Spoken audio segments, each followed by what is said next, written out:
Bonjour, team Doramita, comment allez-vous? Je vous apporte un délicieux dorama pour que vous puissiez ravir vos oreilles. Ce résumé est court et frais. Êtes-vous prêts? Voici cette incroyable histoire. La série commence avec Onyo, une jeune étudiante qui attend le bus, prête à se rendre à son premier jour de cours dans un nouvel institut. Nerveuse à cause de ce changement, elle assure à son ami au téléphone qu'elle ne veut pas y aller. Cependant, il essaie de la calmer en lui rappelant que dans ce nouvel institut, ils pourront étudier ensemble. Après avoir raccroché, elle commence à regarder une vidéo de son chanteur préféré, un jeune homme nommé Jisak, qui apparaît soudainement à ses côtés et lui touche l'épaule pour lui parler. Onyu n'est pas capable de croire ce qui lui arrive et qui le pourrait, alors elle regarde à plusieurs reprises son écran pour voir s'il s'agit vraiment de lui, de Jisak, qui, après s'être présenté, lui assure qu'ils seront camarades puisqu'il étudie dans l'institut où elle vient de transférer. La nouvelle provoque la joie d'Onyu, qui perd rapidement ses moyens. En arrivant à cet institut, la mère d'Onyu lui écrit un message l'incitant à obtenir de bonnes notes. Et plus tard, durant sa présentation, le professeur lui assure que Jisak est le délégué de la classe et que, par conséquent, si elle a un doute concernant quoi que ce soit, elle peut lui poser la question. Plus tard, l'ami d'Onyu, nommé Ye-chan, entre en classe en ignorant complètement Jisak, qui se souvient avec nostalgie de l'époque où ils étaient amis. Après cela, Ye-chan s'assoit à côté d'Onyu et l'incite à aller manger ensemble. Une fois qu'ils partent, l'une des camarades commence à parler d'Onyu, mais une autre fille, nommée Somang, la réprimande et l'avertit qu'elle ne veut pas entendre sa voix. Une fois ensemble, Onyu et Ye-chan commencent à prendre des nouvelles de la vie de l'autre après 3 ans sans se voir, communiquant uniquement par téléphone. Alors Ye-chan demande à Onyu si elle aime l'institut et elle lui répond qu'elle est heureuse de pouvoir voir Jisak tous les jours. Cependant, Ye-chan évite de parler de lui absolument. Nous savons déjà pourquoi. Retournant en classe, Onyu se présente devant Somang et lui offre un bonbon en signe d'amitié. Par la suite, elle fait une promenade dans l'institut pour jeter un coup d'œil aux installations et en découvrant un piano, elle s'y rend rapidement pour en jouer. Jisak, qui écoute la mélodie, s'approche d'elle avec Somang et l'une de ses amies nommée Hae-eun. Et après l'avoir félicité pour sa manière de jouer du piano, il lui propose d'entrer dans un groupe musical. Conscient de la nervosité d'Onyu, Jisak lui assure qu'ils ne vont pas la forcer à les rejoindre et qu'elle peut prendre son temps pour y réfléchir. Mais quelle offre incroyable! Onyu retourne alors en classe et, après avoir vu une affiche du groupe musical, elle commence à se convaincre qu'elle doit poursuivre son rêve, tandis que ses camarades continuent de l'encourager à participer. Par la suite, Jisak se trouve chez lui avec Somang et Hae-eun, en train de parler du nombre de vues de la vidéo de sa dernière chanson. Alors, Hae-eun insiste sur le fait qu'avec l'introduction du piano d'Onyu, la qualité de leur musique peut nettement s'améliorer, de sorte qu'elle demande à Jisak de parler à Ye-chan pour qu'il tente de la convaincre. Pendant ce temps, il se souvient de la mauvaise relation qu'il entretient avec son camarade actuellement. Je meurs d'envie de savoir ce qui s'est passé là-bas. Pas vous? Plus tard, alors qu'Onyu parle avec Ye-chan de la proposition qu'ils lui ont faite, Jisak apparaît pour lui demander si elle a déjà pris sa décision. Cependant, elle lui répond qu'elle n'est pas encore très convaincue. Chez elle, Onyu ouvre une boîte avec des souvenirs du groupe musical dans lequel elle jouait par le passé, mais à ce moment-là, sa mère apparaît et l'incite à se concentrer sur ses études et à laisser la musique de côté. Quel rabat-joie! Le lendemain, plusieurs élèves commencent à s'en prendre à Onyu, mais Somang et Hae-eun apparaissent pour la défendre. Et après être sortis parler ensemble pendant un moment, Onyu montre sa joie de pouvoir compter sur leur amitié. De son côté, Jisak s'approche pour parler seul à seul avec Ye-chan, qui se montre réticent à cause d'un problème qu'il traîne depuis longtemps. Aïe, dites enfin de quoi il s'agit.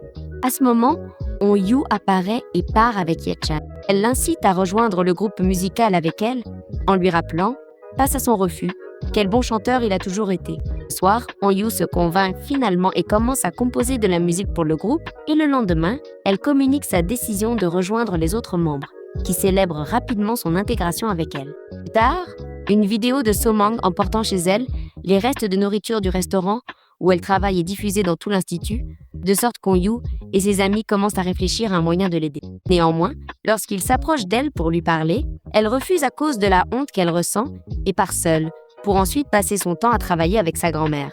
Onyu et Hae-eun ne se rendent pas, et, un après-midi, elle décide de se rendre au stand où travaille sa grand-mère pour lui parler. Et quand Somang arrive, elle l'informe qu'elles ont réussi à retirer la vidéo et lui assure qu'elle ne doit pas avoir honte. Après tout cela, elle s'excuse auprès de ses amis pour son attitude et ensemble, elle retrouve le sourire. Un matin, pendant qu'On-Yu nettoie le couloir de l'institut, elle observe devant elle la coupable de la diffusion de la vidéo de So-Mang. Alors elle décide de lui jeter de l'eau pour se venger sous le regard attentif de Ji-sak, qui assiste à tout ce qui s'est passé en riant. Par la suite, On-Yu et Ji-sak pratiquent ensemble au piano et se voient après les cours, où il remet à la protagoniste, étonnée par son talent, un livre à lui dans lequel il composait des chansons. À la maison, sa mère découvre les papiers sur lesquels elle compose de la musique et, après les lui avoir pris, elle l'avertit de ne pas gâcher son avenir, ce qui provoque les pleurs d'On-Yu, qui appelle Ye-chan pour le voir. Une fois ensemble, elle raconte à son ami ce qui est arrivé, mais il essaye de la provoquer et de jouer avec elle en minimisant l'importance de l'affaire. Quelques jours plus tard, Ye-chan revient importuné. On-Yu à la bibliothèque sous le regard de Ji-sak, qui envoie un message à celle-ci pour quitter les lieux et se voir seule dans une autre salle. Et là, il lui explique la leçon qu'On-Yu ne comprenait pas. Et après cela, il lui confie que par le passé, il ne pouvait pas chanter à cause de son manque de confiance en lui, ce à quoi elle lui répond qu'il est son chanteur préféré et qu'il ne doit jamais, jamais abandonner. Et il n'y a pas de baiser. Il semble que ce n'est pas encore pour tout de suite. Plus tard, ils se retrouvent tous ensemble en train de manger une pizza, quand soudain, les filles partent et laissent Ji-sak et Ye-chan seuls. Oh, soudain, Ji-sak essaye de lui parler, mais il se montre encore méfiant et essaye de partir. Cependant, pour son malheur, les filles sont parties au karaoké avec la clé de la porte. Grâce à cela, après un grand silence entre les deux, Ji-sak réussit à s'excuser auprès de lui et à se souvenir des époques où ils chantaient et étaient ensemble.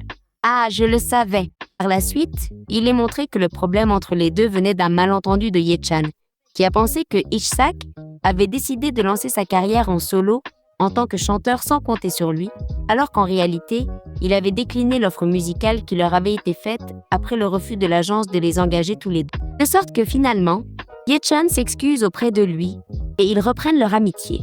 Des heures plus tard, les filles reçoivent un message des deux les informant de ce qui s'est passé, et quand elles arrivent sur les lieux pour les chercher, elles les trouvent endormis, appuyés l'un contre l'autre. Oh! Plus tard, tandis que les filles discutent, Hae-in se montre contrariée par l'attitude de So-Mang, à qui elle reproche de la traiter différemment depuis l'arrivée d'On-Yu. De cette façon, So-Mang se rend l'après-midi dans un parc avec elle pour essayer de la calmer et lui faire voir que rien ne s'est passé. Cependant, Hae-in éclate en sanglots de manière incontrôlable. À ce moment-là, On-Yu et les garçons, qui assistent à la scène cachée derrière des buissons, préparent un gâteau pour Hae-in à l'occasion de son anniversaire et apparaissent par surprise pour la féliciter, réussissant à transformer ses larmes de tristesse en joie. Avec le passage du temps, Hae-in redevient celle qu'elle était et la relation entre On-Yu et Ji-sak s'intensifie. En même temps, la protagoniste essaye d'améliorer ses compétences au piano en vue d'une représentation.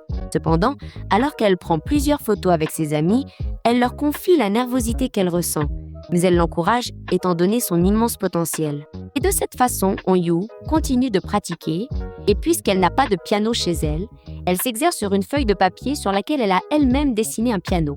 Dans le but de l'encourager, Ye-chan incite Ji-sak à l'aider à réaliser son rêve, de manière à ce qu'il l'appelle pour la voir seule à seule, provoquant sa joie. Une fois ensemble, Ji-sak commence à chanter l'une des chansons composées par On-Yu, ce qui inévitablement met un grand sourire sur le visage de notre protagoniste, qui confie ensuite à ses amis les sentiments qu'elle a commencé à avoir envers Ji-sak. Plus tard arrive le jour de la représentation et Ji-sak et On-Yu atteignent la renommée après avoir chanté ensemble de manière sublime, au point où la protagoniste décide finalement de quitter l'institut pour se spécialiser dans des études musicales, réalisant son rêve. C'est ainsi que se termine ce fabuleux dorama. La morale est: si tu as des rêves, poursuis-les. Si tu as peur, abandonne-la ou affronte-la. Et si tu as des amis, prends-en grand soin et fais-leur savoir que tu les aimes. S'il te plaît, aide-moi avec un like, commente ta partie préférée, abonne-toi et active les notifications. À la prochaine.